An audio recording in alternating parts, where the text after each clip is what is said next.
For a long time in my life, I felt like I've been living two different lives.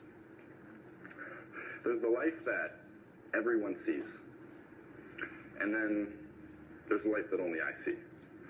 And in the life that everyone sees, who I am is a friend, a son, a brother, a stand-up comedian, and a teenager. That's the life everyone sees. If you were asked my friends and family to describe me, that's what they would tell you. And that's a huge part of me. That is who I am. And if you're asking me to describe myself, I'd probably say some of those same things. And I wouldn't be lying, but I wouldn't totally be telling you the truth either. Because the truth is, that's just the life everyone else sees. In the life that only I see, who I am, who I really am, is someone who struggles intensely with depression. I have for the last 6 years of my life, and I continue to every day.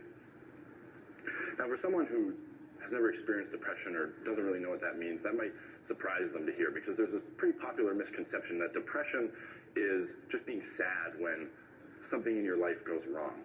When you break up with your girlfriend, when you lose a loved one, when you don't get the job you wanted. But that's sadness. That's a natural thing. That's a natural human emotion. Real depression isn't being sad when something in your life goes wrong.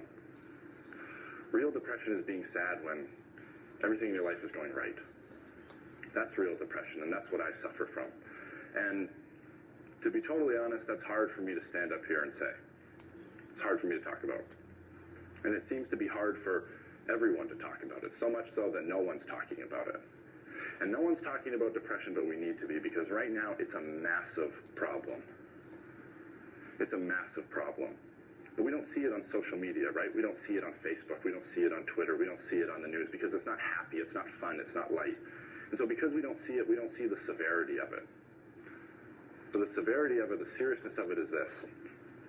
Every 30 seconds, someone in the world takes their own life because of depression. And it might be 2 blocks away, it might be 2 countries away, it might be 2 continents away, but it's happening, and it's happening every single day. And we have a tendency as a society to look at that and go, so what? So what? We look at that and we go, that's your problem, that's their problem. We say we're sad and we say we're sorry, but we also say, so what? Well, 2 years ago was my problem. Because I sat on the edge of my bed, where I'd sat a million times before, and I was suicidal. I was suicidal. And if you were to look at my life on the surface, you wouldn't see a kid who was suicidal. You'd see a kid who was the captain of his basketball team, the drama and theater student of the year, the English student of the year, someone who was consistently on the honor roll and consistently at every party. So you would say I wasn't depressed, you would say I wasn't suicidal, but you'd be wrong. You'd be wrong. So I sat there that night beside a bottle of pills with a pen and paper in my hand, and I thought about taking my own life, and I came this close to doing it. I came this close to doing it. And I didn't.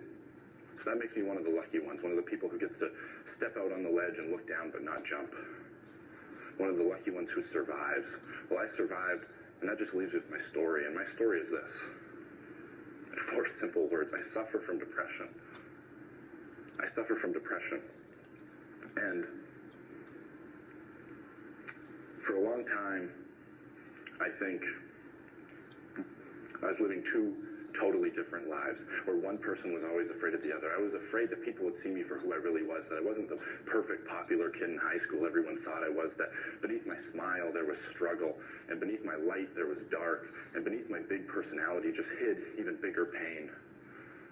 See, some people might fear girls not liking them back, some people might fear sharks, some people might fear death, but for me, for a large part of my life, I feared myself. I feared my truth, I feared my honesty, I feared my vulnerability, and that fear made me feel like I was forced into a corner.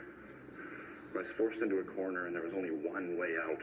And so I thought about that way every single day.